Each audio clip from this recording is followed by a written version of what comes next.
আসসালামু আলাইকুম। আমি একজন ফার্মাসিস্ট। আজকে আমরা জানবো একটি জনপ্রিয় হার্বাল কাশি সিরাপ সম্পর্কে। এর নাম অলকফ সিরাপ, যা বাজারজাত করে ইবনে সিনা ফার্মাসিউটিক্যাল লিমিটেড। এটি মূলত সারাবাত তুলসী অর্থাৎ তুলসী ও অন্যান্য ভেষজ উপাদানে তৈরি একটি সেফ হার্বাল রেমেডি। অলকফ সিরাপ যে সমস্ত ক্ষেত্রে ব্যবহার করা হয়: শুকনো কাশি, সর্দি, কাশির সময় গলা ব্যথা, কফ জমে থাকা, ঘন কফ না ওঠা, গলার জ্বালা বা ইনফেকশনের শুরুর দিকে, ঠান্ডা লাগা বা মৌসুমি ভাইরাল কাশিতে। তুলসী, আদা, লবঙ্গ, মৌরি এই উপাদানগুলোতে থাকে প্রাকৃতিক অ্যান্টিসেপটিক ও কফ নিরাময়কারী গুণ, যা গলা পরিষ্কার রাখতে সাহায্য করে।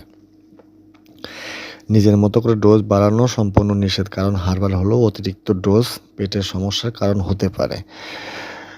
যাদের জন্য সতর্কতা থাকতে পারে: ডায়াবেটিস রোগী, কারণ এতে সুগার থাকে; ছোট বাচ্চা, ডোজ কম নিতে হয়; গর্ভবতী ও স্তন্যদানকারী মা, ডাক্তারের পরামর্শ অবশ্যই জরুরি; যাদের কোনো ভেষজ উপাদানে অ্যালার্জি আছে। হার্বাল হলেও শরীরের প্রতিক্রিয়া ভিন্ন হতে পারে, তাই সতর্কতা প্রয়োজন। সবাই ভালো থাকবেন। আল্লাহ হাফেজ।